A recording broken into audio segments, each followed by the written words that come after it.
I'm here to talk about success, right?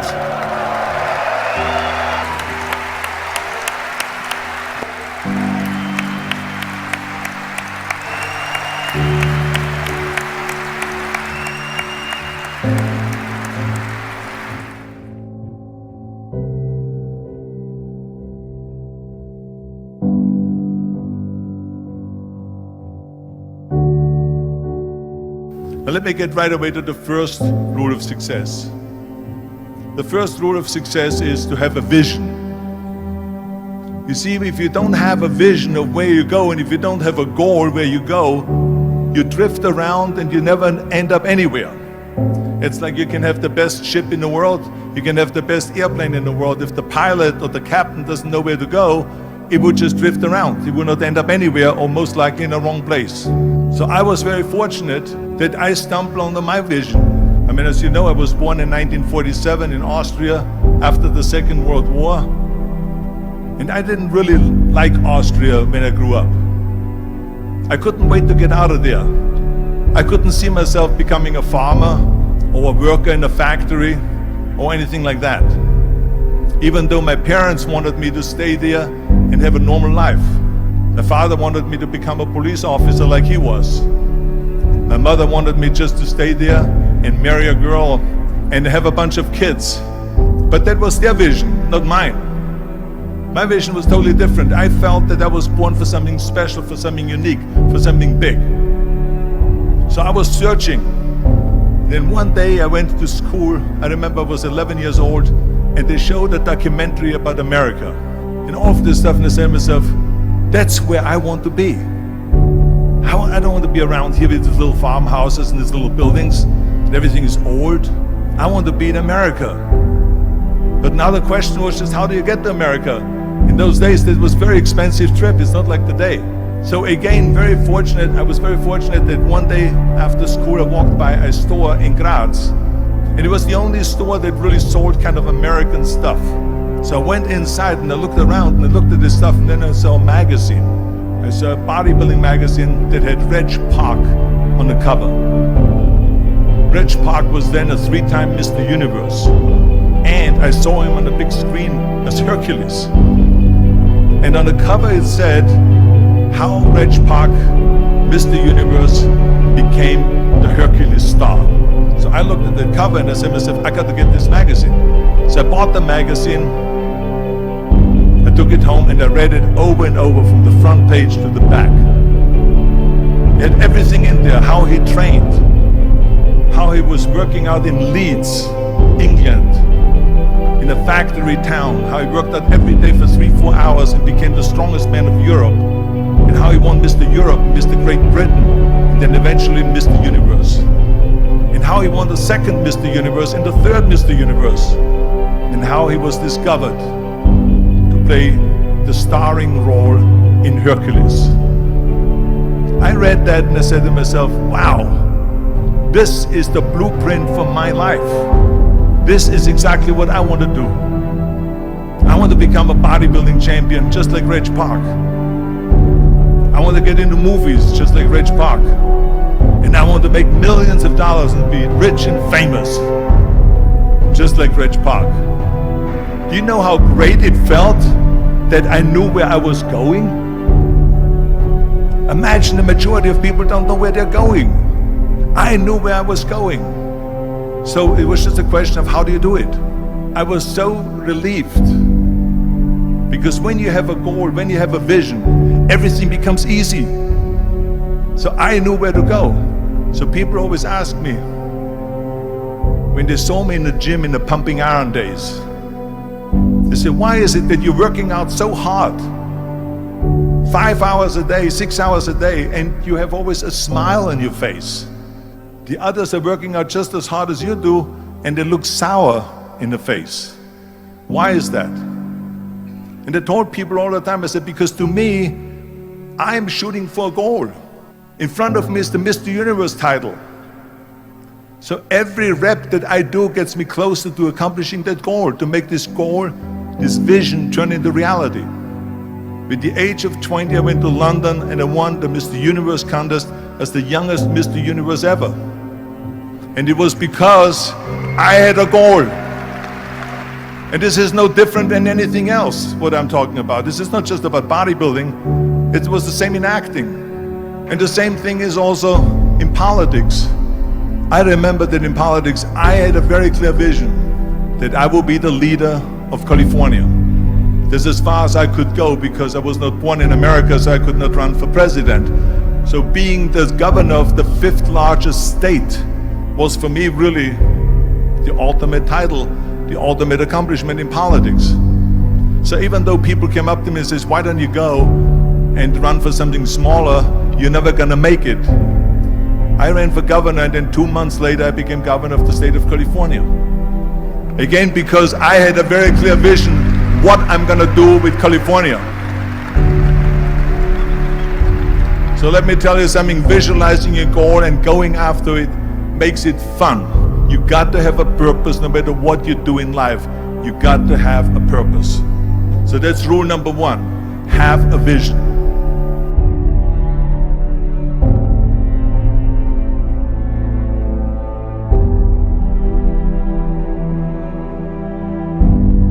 Rule number 2 is, don't listen to the naysayers.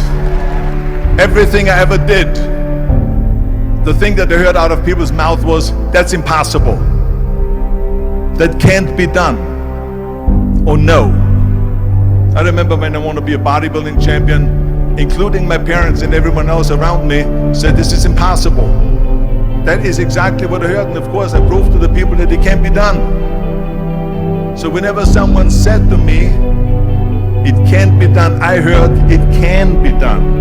When they said no, I heard yes. And when they said it's impossible, I heard it is possible. Because I am a strong believer. I'm a strong believer what Nelson Mandela said, that everything is always impossible until someone does it. Well, I'm gonna be the one, I said to myself, I'm gonna do it and I'm gonna show it to them. Maybe it has never been done before. That's perfectly fine with me. But I'm gonna do it. And I did not listen to the naysayers. The same was also when I went into not just in bodybuilding, they said no. When I wanted to come to America, when I wanted to go to America, they said it's impossible. There's no money that you have to fly even over there. You have no money when you go over there to live with. And what do you think, they're gonna wait for you? They have plenty of big bodybuilders over there. It was all no, and it can't be done, it's impossible. And I remember then that the same thing happened also when I'm into the show business. I won 13 World Bodybuilding Championships altogether, and now I said to the agent, the Hollywood agent, I want to get into movies. He said, that's funny, Arnold. I asked a studio executive, I say, I want to get into movies. I want to be a leading man. He started laughing. So they all say it's impossible. I said, why is it impossible? He says, because look at how big you are. You weigh 250 pounds. Hercules bodies and muscular bodies weighing 20 years ago. And then they told me, it says, and your accent, even if you reduce all your body weight and everything and have a normal body, I said, your accent, I mean, it will go give people goosebumps. With the German accent, it will get people the creeps. They will get scared. He says, no one in Hollywood ever has become a leading man that had an accent. That's the kind of stuff that they heard. They said, no, you see, it's impossible. And plus your name who can pronounce Schwarzenegger or something like that. No one can pronounce that, so forget about it, Arnold. This is the kind of thing that I heard. Now that's very encouraging, isn't it? But you know something? I didn't give a shit. I said to myself, in bodybuilding I worked out 5-6 hours a day. I'm gonna do the same thing now for acting. And of course I went to college to study English, accent removal, acting classes, and all of this stuff, all day long. I worked and I worked and I worked. And within a short period of time, I made one movie called Hercules in New York, which of course went right into the toilet. But it didn't discourage me. I still had the same vision. And then all of a sudden, I was asked to star in Conan the Barbarian. And after I did Conan the Barbarian, the director at the press conference said to the press, he said to the press, if we wouldn't have had Arnold, we would have had to build one. And the same thing was with Terminator. After we were finished filming Terminator, Jim Cameron said to the press, if Arnold wouldn't have had that accent and talked like a machine, I think the movie wouldn't have worked. So think about that.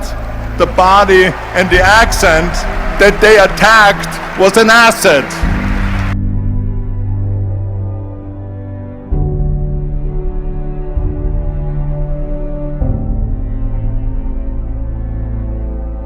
And the next thing, the third point that I'm going to make to you is work your ass off. There is no magic pill. There is no magic out there. You cannot get around. You have to work and work and work. And it drives me crazy when people say they don't have enough time to go to the gym for 45 minutes a day and work out. Or to do something for 45 minutes to an hour a day to improve. If it is physically improve or if it is mentally to improve. Imagine you read 1 hour a day about history. How much you will learn after 365 hours in 1 year. Imagine if you will work on the business, on some business that you want to develop every day for an hour. Imagine how further along you will go and get. So it drives me nuts because we have, when people say we don't have the time, we have 24 hours a day. We sleep 6 hours a day, so that gives you still 18 hours. So there's someone shaking their head out here in front. They say probably, I don't sleep 6 hours, I sleep 8 hours, right? Or just sleep faster. So we have 18 hours a day. The average person works around 8 to 10 hours. So let's assume it's 10 hours, so we have 8 hours left. Then you travel around an hour a day, maybe 2 hours a day. So now you have still 6 hours left. What do we do with the 6 hours? Then we eat a little bit, then we schmooze a little bit, talk a little bit to people and all that stuff. But you can see how much time there is available if you organize your day. So you got to work hard.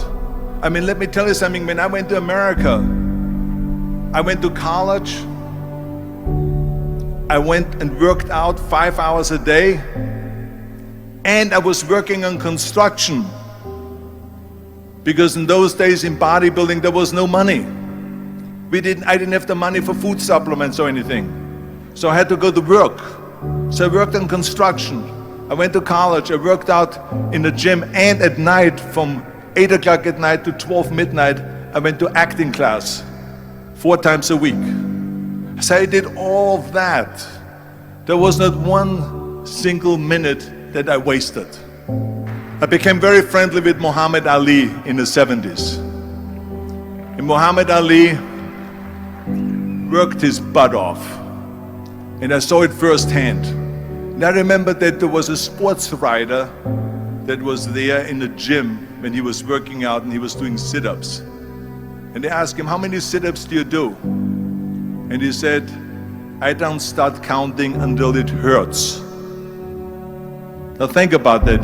He doesn't start counting his sit-ups until he feels pain. That's when he starts counting. That is working hard. And so you can't get around the hard work. It doesn't matter who it is.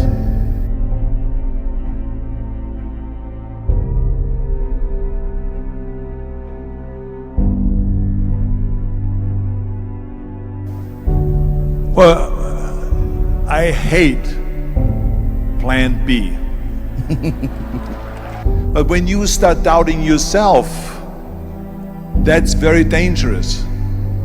Because now what you're basically saying is that if my plan doesn't work, I have a fallback plan, I have a plan B.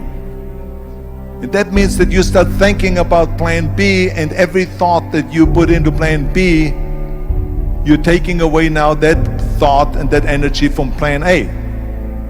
And it's very important to understand that we function better if there is no safety net. I'm telling you, I've never ever had a plan B. I made a full commitment that I'm gonna go and be a bodybuilding champion. I made a full commitment that I'm gonna be in America. I made a full commitment that I'm gonna get into show business and I'm going to be a leading man. No matter what it takes, I will do the work. I will do the work over and over and over until I get it. And the reason, one of the main reasons why people want to have a plan B is because they are worried about failing. What is if I fail, then I don't have anything else? Well, let me tell you something, don't be afraid of failing, because there's nothing wrong with failing. You have to fail in order to climb that ladder. There's no one that doesn't fail. Michael Jordan said in one of his interviews, when they said, "You are unbelievable, you're the greatest basketball player of all times." I mean, tell me about that. And he says, well, you're just mentioning the successes. But he says, for me to become the greatest basketball player, I missed 9,000 shots when I was playing basketball at the NBA games. Does it make him a failure? No.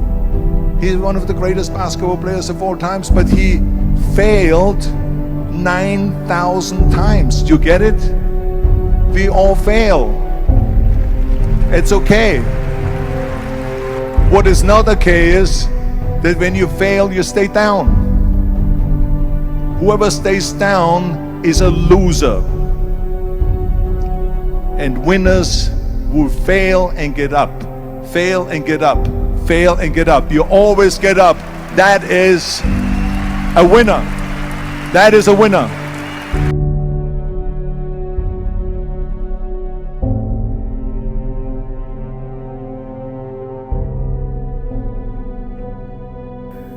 This is one of my 6 rules to success. You can only feel complete as a person if you think about what can you do for your fellow member around you that maybe needs help.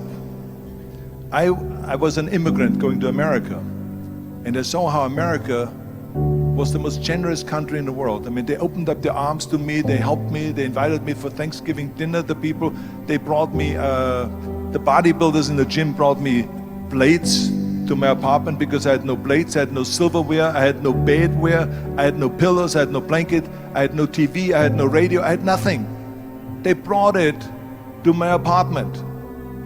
And I said to myself, as an immigrant that is being embraced with open arms, that I need to go and make sure that I give something back. And this is when I started feeling obligated, and I said to myself, so what can I do? I'm a bodybuilder, what can I do? Well, then I realized, when I saw Special Olympics, that I can help and train Special Olympians. And so we started getting involved in Special Olympics, and in no time, I proposed to them to start powerlifting in Special Olympics. And it became the #1 sports in Special Olympics, powerlifting. They always have a packed hall of 5,000 people. And I became the national trainer and the international trainer of Special Olympics. And I tell you, I felt so good. I felt better than winning a bodybuilding competition, going to one of their competitions and seeing 100 of those athletes from all over the world competing in powerlifting and being happy and being included and being felt that they're equal to all of us. It was the most unbelievable feeling, and this is why I got so excited about it that then after that I started, going around to military bases in America and training our military personnel. Because in those days, bodybuilding and weight training wasn't popular. Now it is. Now when you go to Iraq, to Baghdad or somewhere like that, you see the American soldiers train. They have the biggest facilities. It's like this dome here. This is how big the training facilities are now. So I went from military base to train the soldiers and the sailors, the airmen, and all of them. The more I got into that, the more I realized how good it feels to give something back. And that's when my idea came about after school programs, because after school, when I traveled to all the schools to train students, I saw there was a huge gathering of students after the school was over outside the school. And I asked the school principal, what are all the students doing? He said to me, Arnold, you have to understand that 70% of the kids in our schools, they come from parents where 70% of the parents are both working. So therefore there's no one there picking them up. So that's got me the idea to start after school programs, to keep those kids in school while the parents are working and to offer them homework assistance, tutoring, sports and fitness programs and arts programs, music and painting and so on. And it became a huge success. Then of course when 2003 happened, where there was a governor's race in California, I said to myself, now is my chance to jump in there and to really give everything. And people said to me, he says, are you crazy to run for governor? When you're governor, he says, you cannot go and make movies anymore. I mean, I know that you can't run the state and make movies. Of course not. He says, well, you would lose all these millions of dollars. I mean, you're getting 20, 25, $30 million a movie, you will lose that. I say, I don't care. I say, all the money that I made is because of America. My success is because of America. Everything that I've accomplished is because of America. I say, so for me now to give something back for 7 years and not to make money makes no difference to me. I say, I'm gonna do it. And I jumped in the end of the race and did it. And let me tell you something. I'm not poor because those 7 years I didn't get paid. I'm perfectly fine. And it made me feel good that I could give back to America.